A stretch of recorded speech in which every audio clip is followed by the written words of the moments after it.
much for joining me in this live podcast tonight. And tonight, we just want to attend to questions. I know there are numerous searching questions in the hearts of our patients. And these are the questions I will want to address tonight. Already, I have about 15 questions that are already in my DM, and I'm going to start with them. If you have any question bothering you as regards to cancer, please do well to come to the comment section of this podcast. Whether you are live with me on TikTok, or you are live with me on Google Meet, or you are live with me on YouTube, or you are live with me on Facebook. This is an opportunity for you to ask searching questions and get clarifications. And I'm going to start with already 15 questions I got in my DM. And the first question from my DM is coming from Ngozi. Ngozi is from Enugu State. And she said, Doctor, why did I develop breast cancer? I have no family history. All right. Ngozi said she has no family history. Why did she develop cancer? I'm going to be trying to be as clear as possible. You see, cancer often develops through a combination of factors. Now, these factors, genetics, of course, can play a role in the factors, but there are many people that have breast cancer who have no family history, just like Ngozi asked the question. So why focus is to explore possible contributing factors such as nutrition, such as chronic inflammation, such as metabolic health, such as hormone balance, such as environmental exposure. You know, for a long time now, we have been looking at all these things. We've been talking about your sleep quality. We've been talking about stress. We've been talking about metabolic health. Just being able to go to toilet as at when due is a serious contributing factor.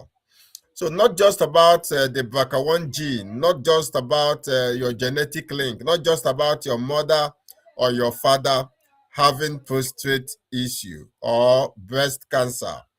It's about several other factors. The rate at which you take medication, especially the rate at which you take antibiotics, these are strong contributing factors that will determine if you will have cancer. So that's why I said my focus is not just on your genetics. My focus is not just on your family history. My focus is on your nutrition. Are you eating in such a way that you continue to spike your blood glucose, thereby causing an influx of insulin hormone into the bloodstream to quell the inflammation of glucose? Are you, living in such a way that your metabolism is out of balance? You eat 2 times, but you go to toilet only once. It's a sign that there is a problem. Are you in a cascade of hormonal imbalance? It is a sign. Are you usually exposed to environmental toxins? It is a sign. It is a linker. Is it true that you have a poor sleep routine or sleep quality?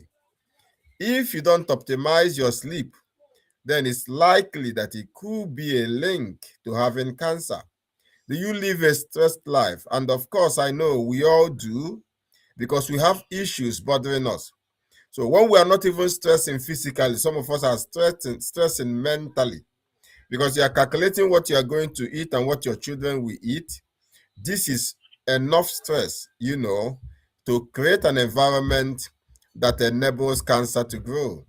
So to clarify the question Ngozi from Enugu is asking, I tell you, cancer is not only genetic.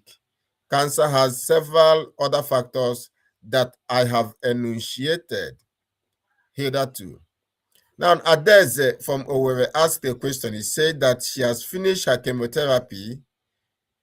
And yeah, you finished your chemotherapy last 3 months and the cancer has come back. And you're asking me, why did the cancer come back?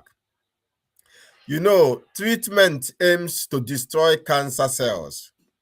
But I tell you, recurrence can still occur if you go through chemotherapy without correcting the terrain. I have almost often said that there is a terrain that fuels cancer. So if you think it's only chemotherapy, or if you think it's only taking ivermectin, or only taking fembendazole, or even taking painkillers that will solve the problem of cancer, unfortunately, I want to admit that no, these things alone are not able to solve the problem of cancer. They can treat cancer temporarily, but you need to make adjustments to stop the enabling environment that caused cancer to grow in the first instance. So these things can enunciate recovery, but recovery is also an opportunity for you to improve on your overall health. That is why when I administer maybe say a pain medication, I still continue to encourage people to be on that path. You don't continue to create, a toxic body and expect that magic will happen. I tell you, even if you use the best chemotherapy in the world, even if you use the best ivermectin or medication in the world, even if you choose the best oncologist in the world, even if you happen to meet the best surgeon in the world. As a matter of fact, 2 days ago, a patient of mine from America called and said, of course, she got the best treatment, but unfortunately, the cancer came back. So that's why I said, you must create an enabling environment that is hostile to cancer. It's enabling to your healthy cells, but it is hostile to the cancerous cells. Fortunately or unfortunately, there is no other way. What I'm telling you now is the only way. Because, of course, you were not created with cancer. So you don't expect that you just expel cancer by taking a medication and you continue on the same lifestyle. No, you must address your lifestyle factors. You must address your nutrition. You must address your physical activity. You must address your sleep. And there is need for ongoing follow-up, especially when you have had the diagnosis in the first instance. There is absolute need for you to always go back and check again to be sure that everything is working fine with your body. A simple diagnosis once in 6 months will not kill you. Already to open up, if there are loopholes, if there are certain markers that you need to correct. And we have a question coming from Chinwe in Onitsha. Chinwe is asking, he said, is breast cancer just the lump I can feel? She's asking if the lump she's feeling, is it the only thing that they call breast cancer? Well, I don't understand that question, but I'll try to answer it as much as, a layman will understand it. So I say no to that. The lump is one part of the disease. A lot of people, they think that once they get rid of the lump, that they have gotten rid of the cancer. Please, this is not true. So even if I encourage you to use some topical applications like the castor oil infused with poke root or infused with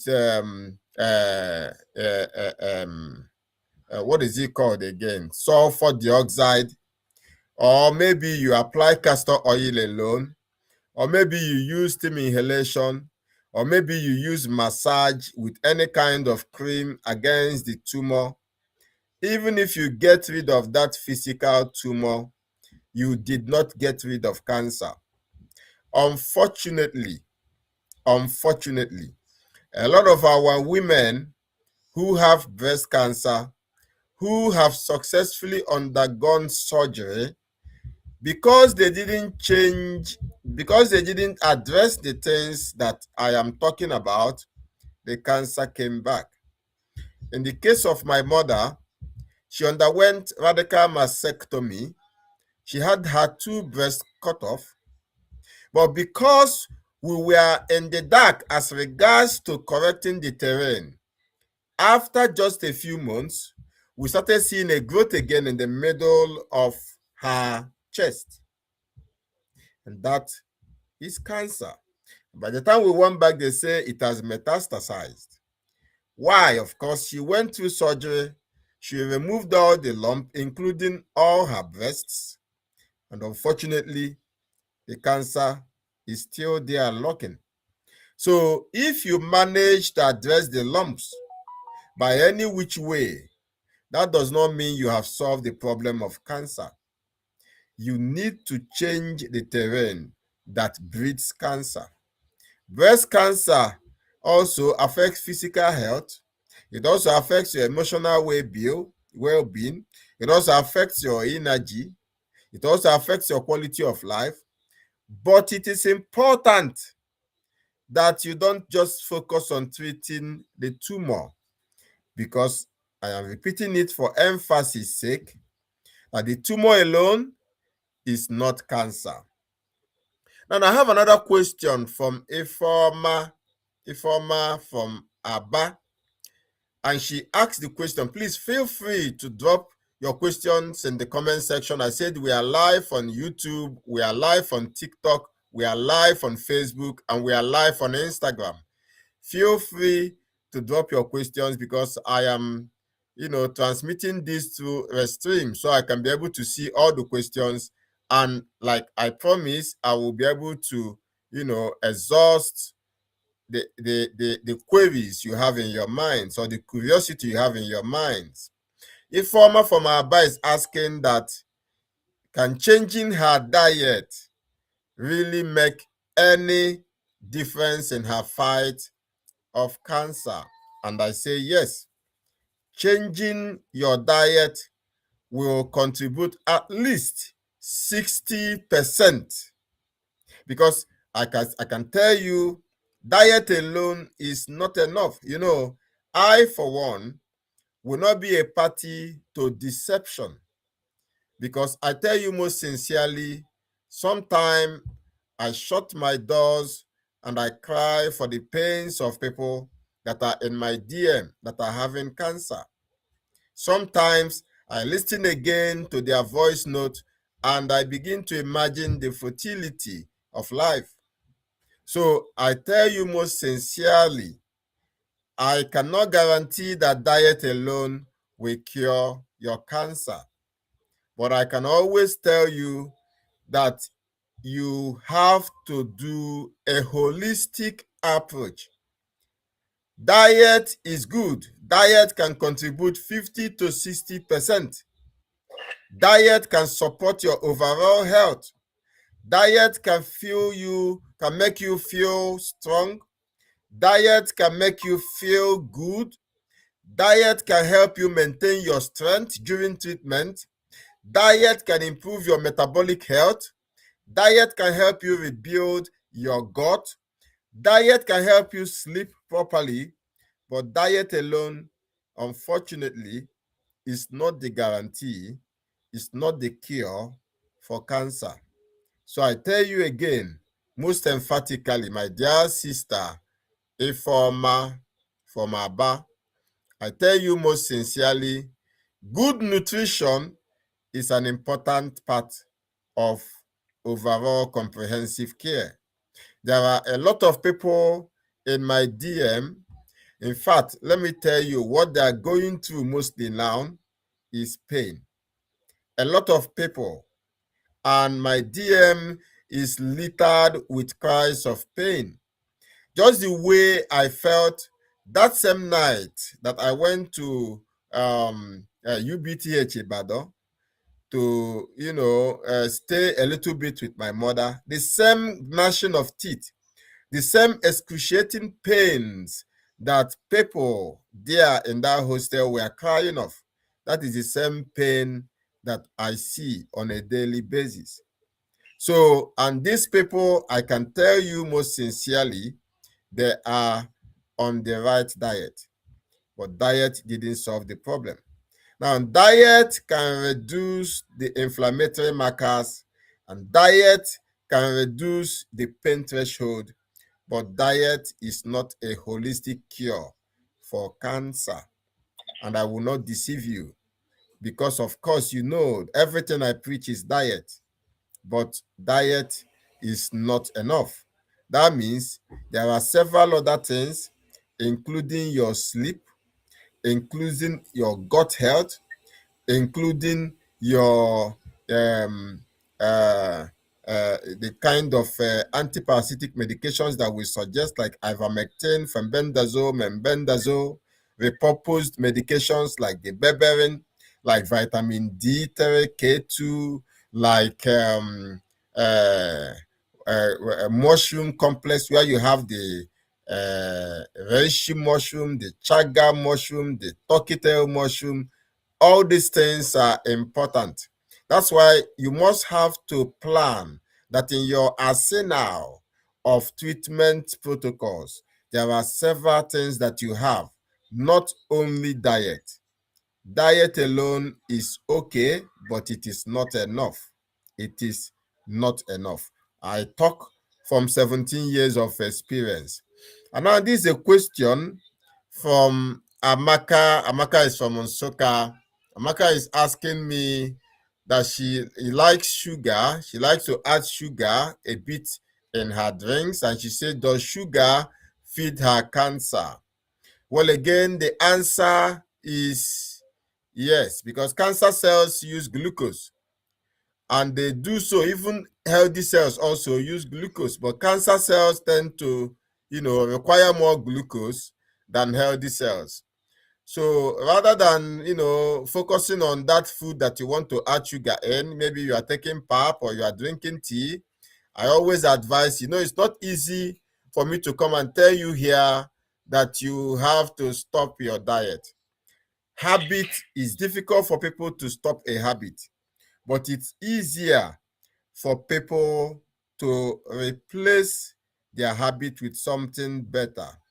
So instead of me coming here to tell you now that you must have to stop drinking tea, it's better I suggest to you that instead you can take green tea, you can take matcha tea, you can take moringa tea, you can take juices, you can take all sorts of juices, you can even get green blends. There's something I'm working on now that will help a lot of people because I have found that the biggest challenge I have with most of my patients in Nigeria is epileptic power supply. So in a situation where you have made recommendations of what those chaps will take to, continue to rebuild and recover, you will notice that maybe they have the funds to buy these vegetables, but they don't have the blending machine, a good blending machine to process them. Now, maybe they're able to go outside and get those things blended, but when they come back, there's no electricity to refrigerate those drinks. So they are now forced to spending every day and then processing these things on a daily basis. And I tell you that there is no stress that is bigger than that, because having to toggle with the pain, having to toggle with the expenses, having to toggle with epileptic power supply, having to toggle with even the cost of buying these things, I can see how difficult it is on a daily basis. In fact, as a matter of fact, I have seen myself contributing more to support people who are my patients who should pay. But this, again, is because I have noticed the challenges bedeviling most people is something that you cannot explain away. It's based on that I started working on a complex where you will have a blend of different vegetables that will contribute to the healing of cancer, so that it's just easy for anybody to get those blends. Just add them in your water, turn it, and drink it, and you are okay. And you can do it 3 times in a day. So you won't, even if you don't have electricity, you won't say that you are not doing the right thing. I'm working on that. I'm talking with a company here in the UK to perfect a blend that will help us to solve the problem. God so kind. Now, and I say cancer cells, they use glucose. So you must have to replace those sugary things, those things you used to add, sugar to. You must have to replace them with healthier options. Because if you focus only on those things, you are feeding cancer, and that will enable them to continue to proliferate. That will enable them to metastasize in the body. And it is not our prayer. I also know that it is not your prayer. All right, thank you very much. Again, I have a question from Nnewi Nkem. Nkem is asking, why am I always tired? Why am I always tired? Now, I tell you most sincerely, fatigue will always result from cancer itself, sometimes from even the treatment, sometimes from anemia, because if you have cancer, you will notice that you are going to be losing blood. If you are taking anything for cancer, when I say the treatment, if you are on chemotherapy, you are taking any kind of prescribed medication, whether it's NSAID or whether it is antibiotics, or whether it's a hormonal balancing, anything you are taking, it is exhausting the innate abilities and powers of the body. It will make you sick. If you are experiencing poor sleep, if you are experiencing inadequate nutrition because of your cancer, of course, it will make you feel weak always. In fact, 3 days ago, I had a woman from Abia who is feeding from her nose. In fact, after her own radical mastectomy, she has been put on what I say is a tube feeding. Now, the challenge is that they were only feeding her pap, and pap is insufficient to give her body what it needs to rebuild. So that's why within 30 days, she lost over 15 kg of weight. And remember, having had that cancer for over 2 years, she was already emaciated. She has lost a lot of weight. We're now in the surgery. She's now weighing about 47 kg, a woman that used to weigh about 68 kg.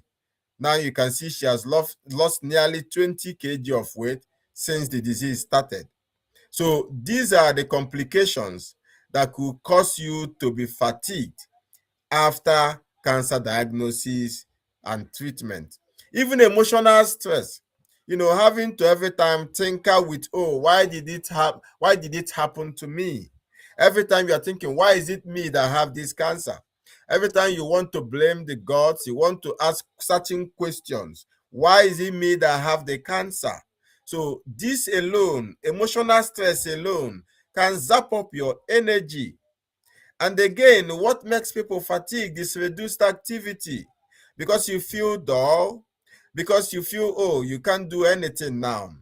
All your focus is on cancer. You are anxious. You are afraid. I tell you most sincerely, that is the reason why you are fatigued. So what I'm saying, Nkemo, what I'm saying is, When I mention all these things, you should now be able to develop a plan for yourself. How do you overcome fatigue? If it is as a result of treatment, what can you use to complement? If you are taking medications like chemotherapy and it's affecting your blood level, how can you replenish your blood level? If you're having poor sleep, that means you are sleep deprived. That's why you are fatigued. You ask yourself, how can you have adequate sleep? Even if it means taking some chamomile tea or taking some magnesium glycinate before you go to bed, or doing steam inhalation before you go to bed, or maybe going out 30 minutes before you go to bed and do some massage therapy. If you have a sibling, you have a sister, you have a brother, you have a husband, you have a wife that is close to you that can administer massage therapy for you. After that, you can be able to sleep. But by all means, you must improve your sleep. You must cut out all the emotional worries, because anxiety and fear will not add any iota to your health. Rather, it will remove. So you must find a way to, cut it out. If you are a Christian, meditate in the Bible. Even if you don't have the energy to read the Bible, put some good music that will build up your spirit. Your spirit needs to be high so you can overcome the fatigue. Thank you so much. Now I have a question again from Chiamaka. Chiamaka is from Oka. And Chiamaka is asking, why isn't my wound healing? Now, I know if you see on our several Facebook pages, you'll be seeing people that have all sorts of wounds, some from getting wounds, some healing, some wounds that are, already having, producing something like water, or wounds that are bleeding, or wounds that are, you know, you know, eh, not just that it's painful, but you look at the face, it's sore, when you look at it. A lot of people have such wounds, and they're asking now, why isn't the wound healing? And remember that, as always, our target is not just the wound. Our target is to heal from inside out. But to address the wound again, remember that healing has something to do with nutrition. What kind of protein are you taking in? What kind of blood flow? I've always emphasized that the reason why some wounds appear not to heal is when the blood is infiltrated. That is the same reason why some people will have, maybe you are diabetic, your blood is not pure because there's always high sugar in the blood, or maybe high insulin to quell the effect, negative effect of the sugar. When these things are in the blood, they infiltrate the blood. They weaken the white blood cells that are, saddened with the responsibility of healing, of clotting and healing on anywhere that you find a wound.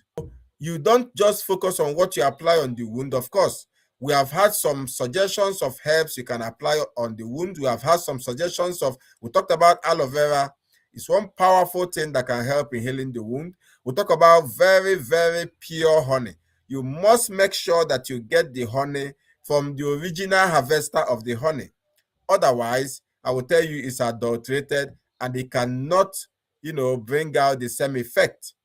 So, in caring the wound for the wound topically, for people that might have a fungating wound, we suggested metronidazole gel.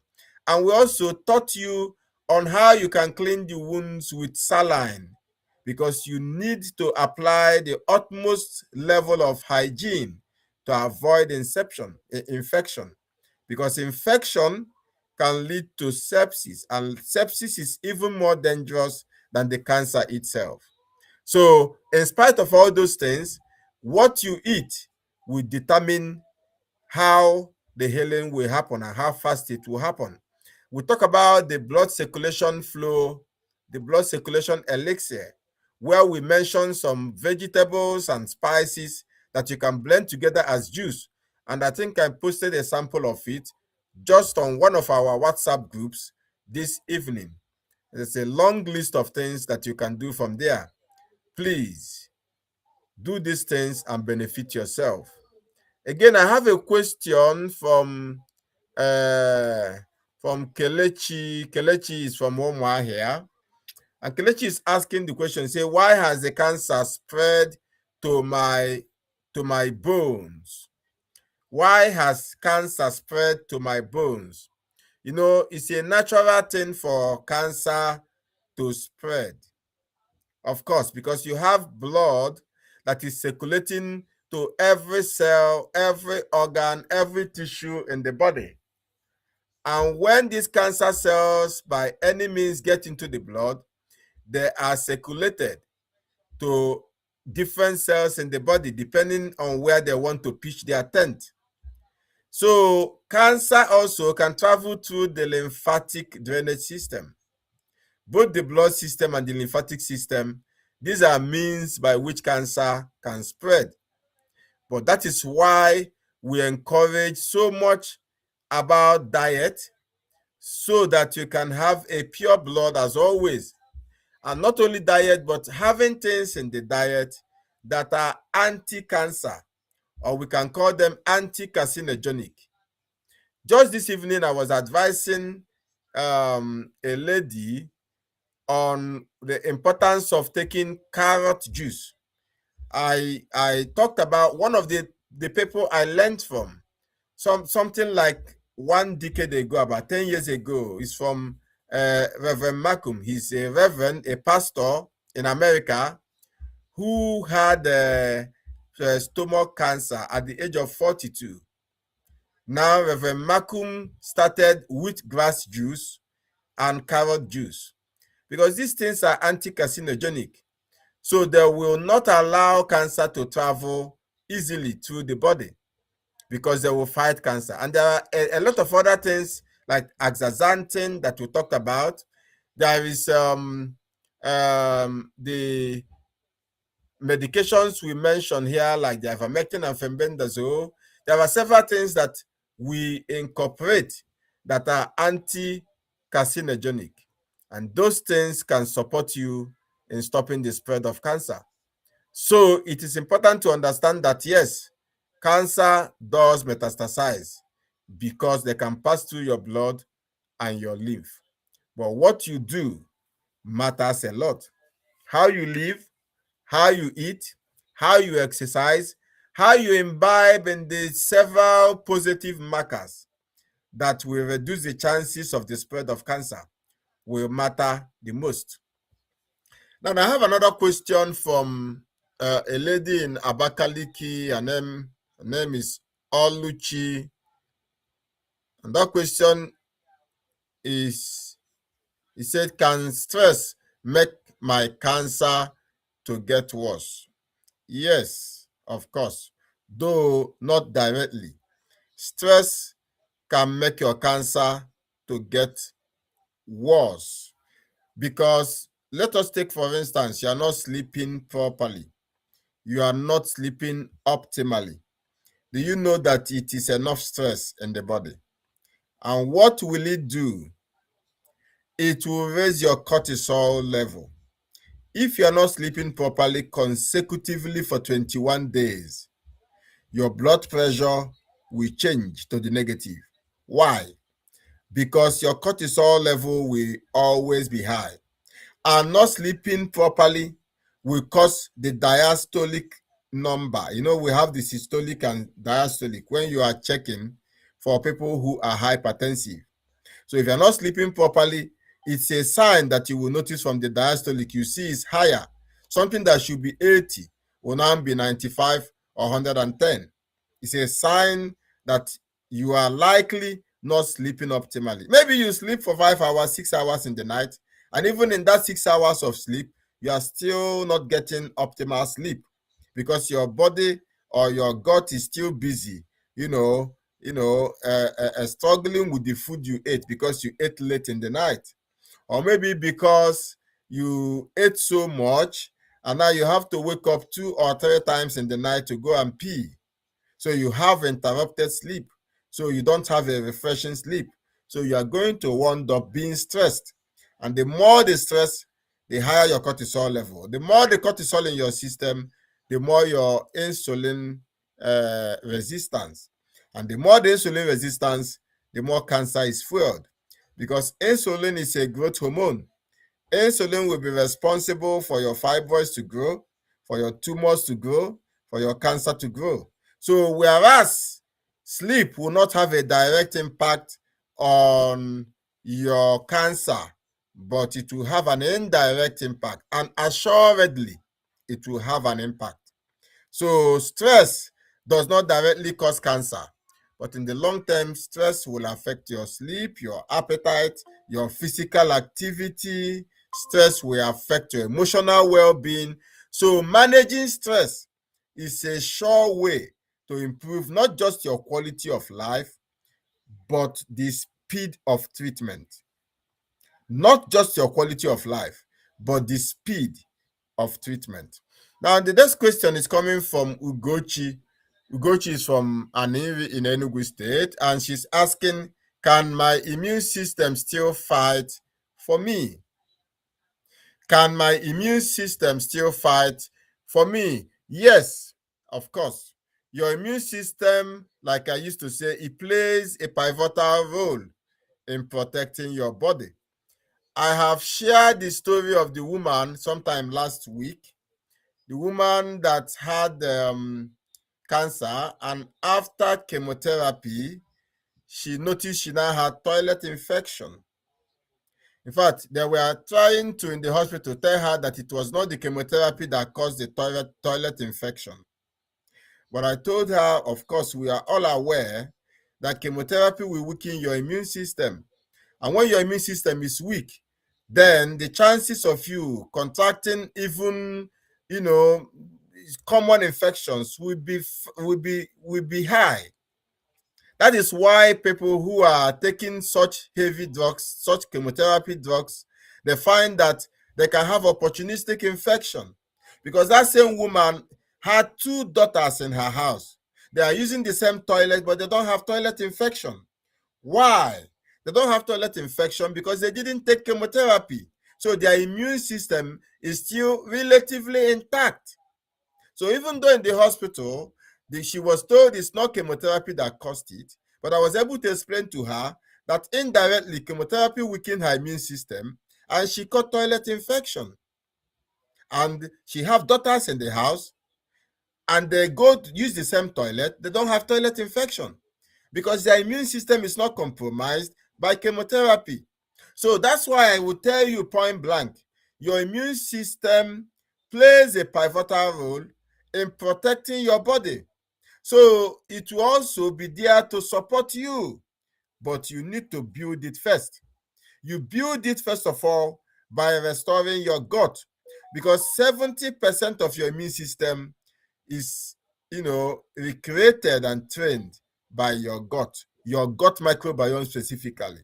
So this is why we continue to emphasize the need for fermented foods. It's not because we want to punish anybody to take a food that is fermented. No, it's not in my will or desire. But it is because we have seen the impact that's being created in your life and in your health just by taking fermented foods, because you will boost your immune system and you will protect yourself. So your immune system, even though it plays this role, it is your responsibility to support it with good nutrition. It's your responsibility to support it with exercise as much as you can tolerate. I'm not forcing you to kill yourself because you're exercising, but you must have to do what you can to continue to maintain flexibility and stronger resilience. Now, for your immune system, you can take some supplements to support yourself.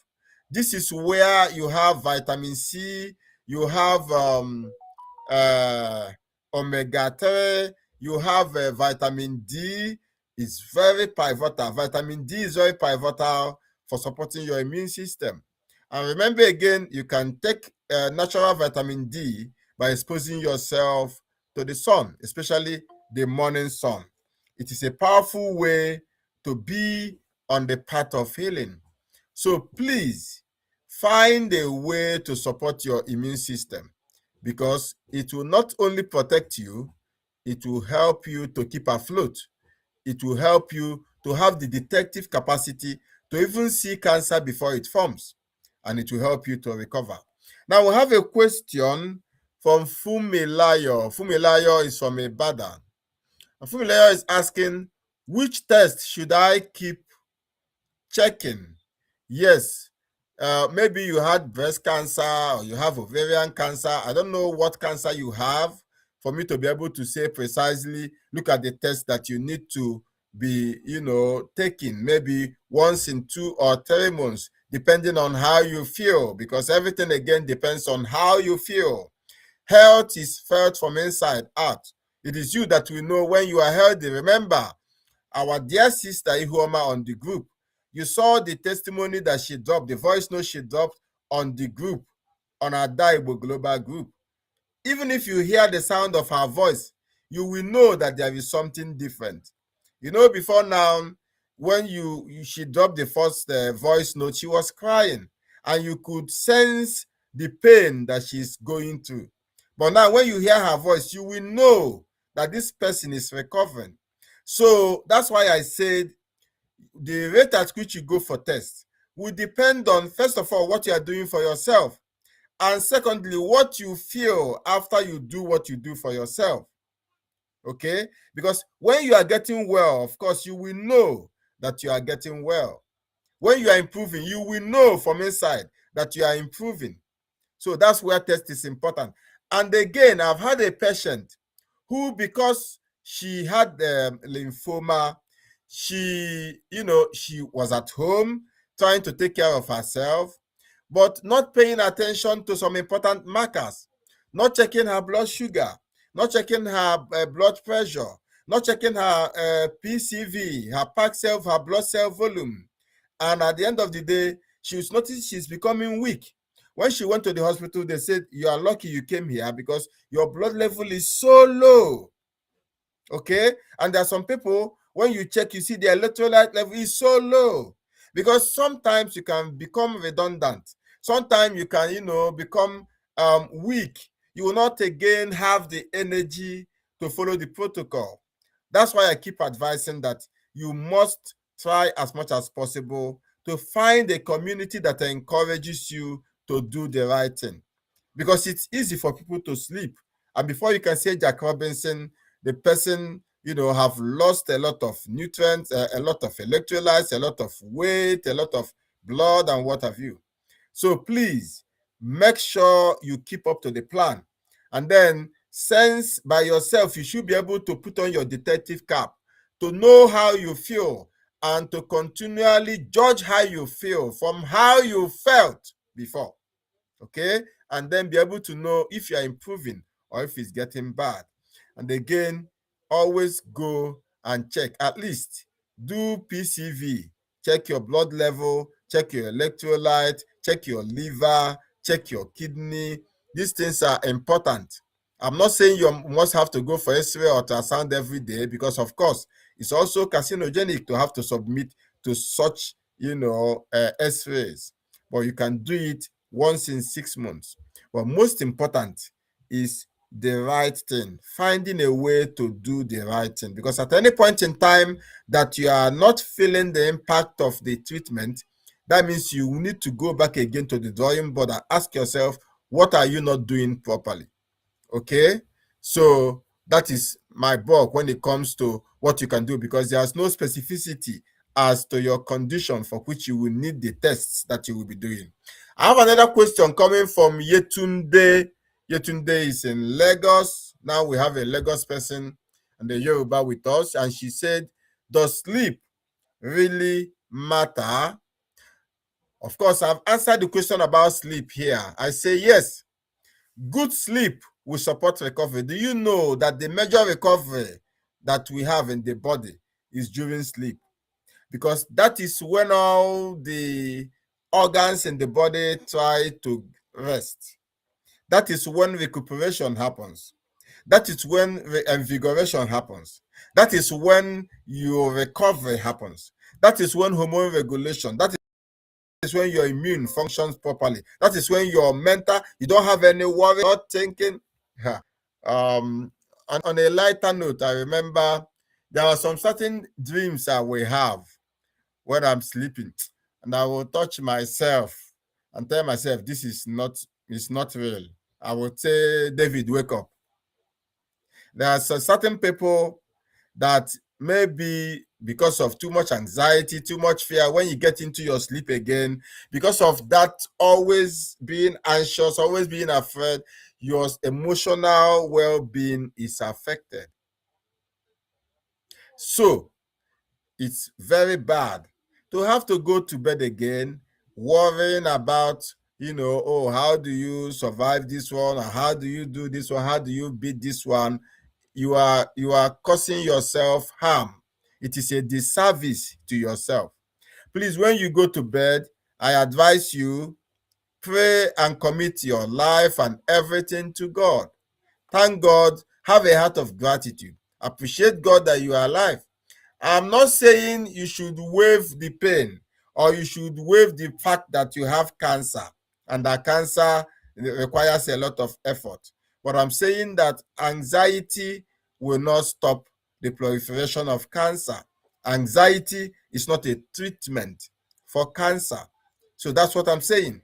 So find a way to maintain peace. If you have some version of the Bible like Psalm 23 or any psalm that interests you most, meditate on it before you go to bed. So that if you go to bed every day and you have angels looking around you, you praising, if you're a Christian, praising to God, enjoying in the presence of God, it's a wonderful thing. You are having wonderful.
It's taking time, but I guess maybe one more minute and it will come back on again. Because that's where I'm seeing the questions. Right, I think I'm back again now. Thank you so much for the patience. Okay, now I have we are running now. We have 7 minutes more. Please, if you have questions, do well to drop the questions. Now, this question is coming from Bukola in Abeokuta. Bukola in Abeokuta. Bukola is asking, say, can I combine healthy nutrition with my hospital treatment? Yes, that's very easy question. In many cases, healthy eating and lifestyle changes will complement your medical treatment. All right. The only thing that we need to be careful of is when you have to take different kinds of medication. So we will need to check to be sure that you're not taking medications that can interfere with the activities of another. Okay. So that's the only thing you need to be sure. So, but when it comes to nutrition, what you eat, of course, you can always eat well. In fact, I have told a lot of people, there I have a lot of patients who have undergone chemotherapy, but because they wanted to, as a matter of their relatives, that encourage them that you must go for treatment, I also support them with what I call a chemotherapy supporting diet. Because there's a diet you will be on, especially the plant-based ketogenic diet, and it will even weaken the cancer cells the more because it's ketogenic diet, because you are running on ketones and not on glucose. And cancer cells cannot thrive on ketones, but your regular cells can thrive on ketone. You see, you have metabolic flexibility with your regular cells, with your but with cancer cells, you don't have that flexibility. It can only run on glucose. So when you focus more on diet that has the ketogenic build up, you will notice that you are getting the cancer cells to struggle.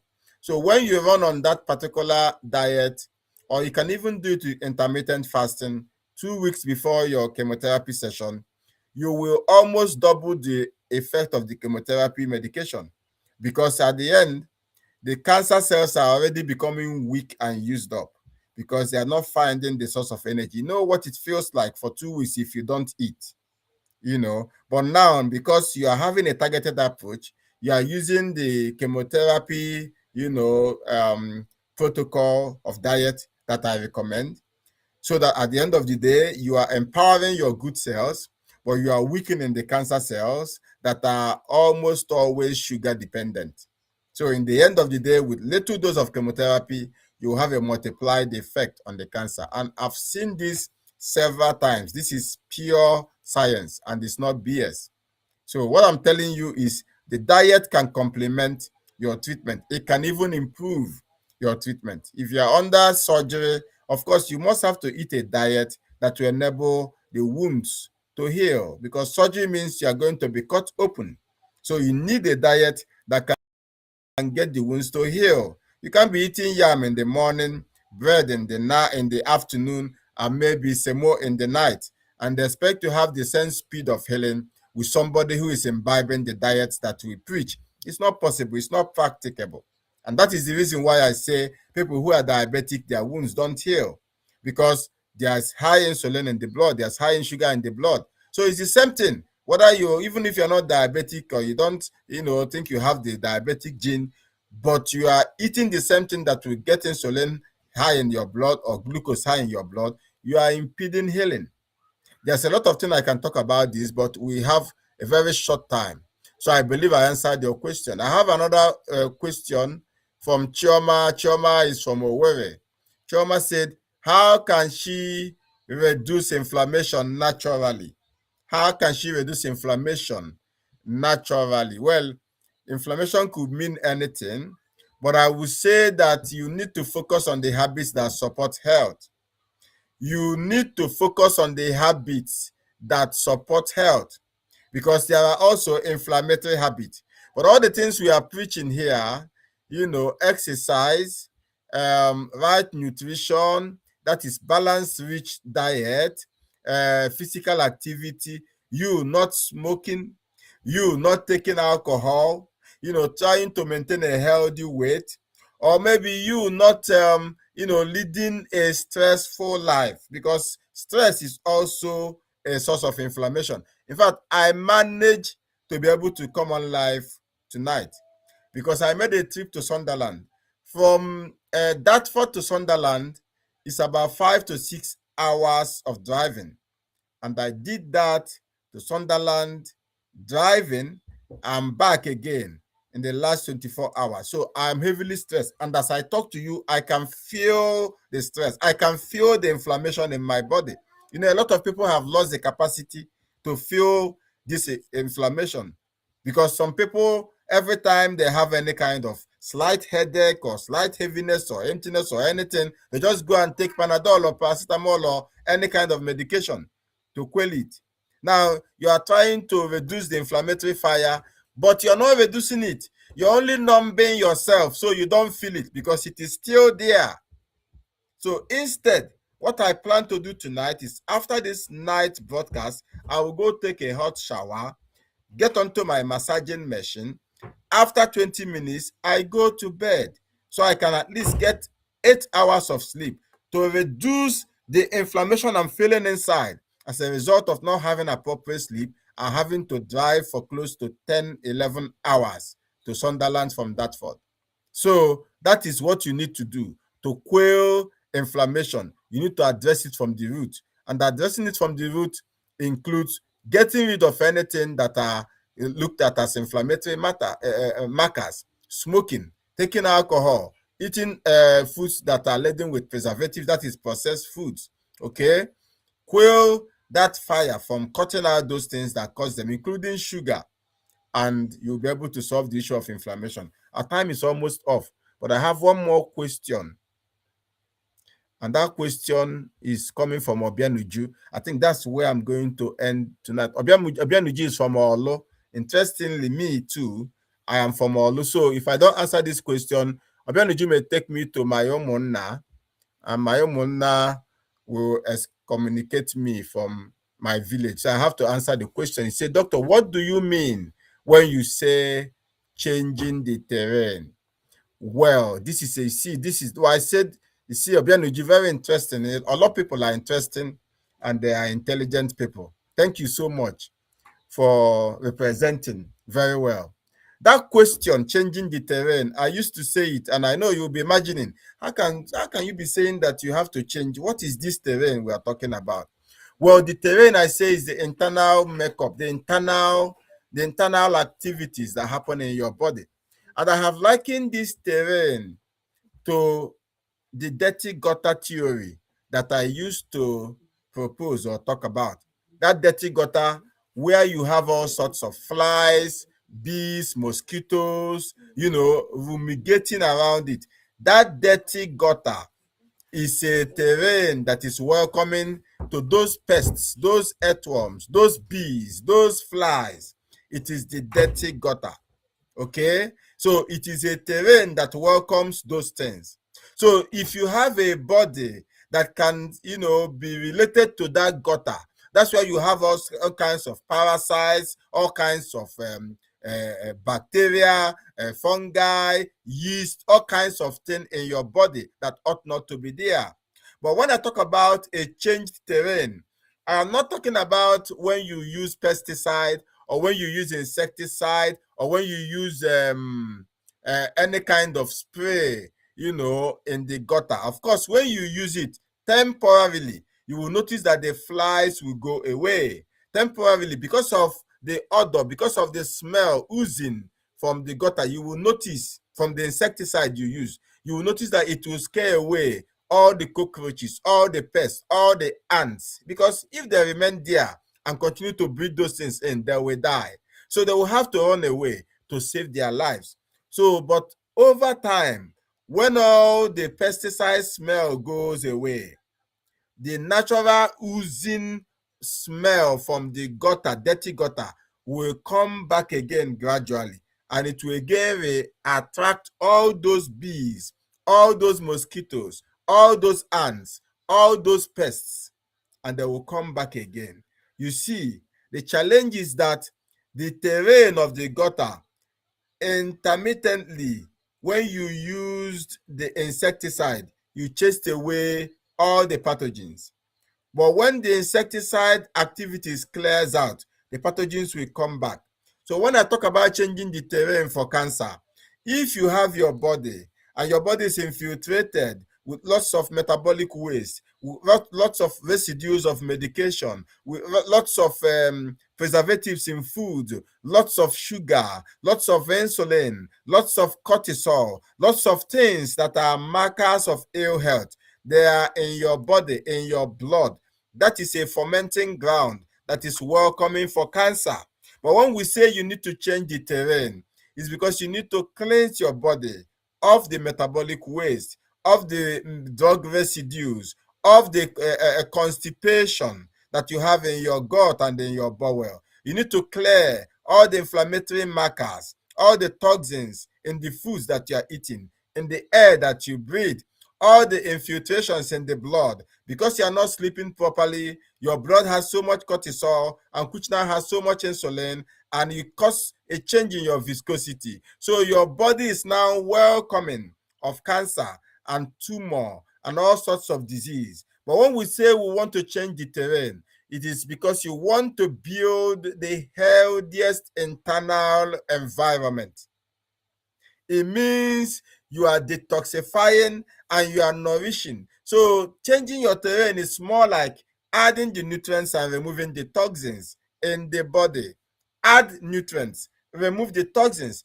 Changing the terrain, that I mean, does not mean it is about chemotherapy. It does not mean it's about antibiotics. It does not mean it's about quelling numbing yourself with tramadol or with codamol or with codeine or with arthrotec. No. Changing the terrain is improving your metabolic health. Changing the terrain is improving your sleep. Changing the terrain is about staying active. It's about, cutting out all the harmful exposures. If you come into your house now and you're still using air freshener, you are stealing your blood's capacity to take in oxygen. You need to get out of that room or remove the air freshener, because your health is more important than an artificially freshened air. Okay, so that is what I mean when I talk about changing the terrain. And because of time, this is the last question that we'll be able to treat tonight. I think we were able to answer about 15 questions, and I believe, my friends and my family, that I am able, or I've been able to do justice to all these questions. So we're already 6 minutes into the next time, and I don't want to be the one that will cause you to be stressed. Me personally, I'm stressed. If you look into my eyes, you see they are red, so I need to get some sleep. So thank you for being live with me. And if there are questions that I couldn't address because of time, always know that I'm going to come back to the questions. Just leave the questions in the comment section, whether you are on WhatsApp, whether you're on Google Meet, whether you are on Restream with me, or you are on YouTube, you're on Facebook, you're on Instagram, or you are on TikTok. Please do well to drop the questions and I will answer them. So thank you again for being live with me. It's always been a wonderful opportunity for having you. And I'm happy whenever I see the support of people who join to learn and to contribute in one way or the other. I pray that God will bless you mightily and matchlessly. Thank you so much, Dr. Stella, for being live with us, and any other doctor that is live with us. Is a tremendous support, and I don't make any joke with it. Have a wonderful night rest, and God bless you. So I'm logging off now on YouTube, on TikTok, on Instagram, on Facebook, and on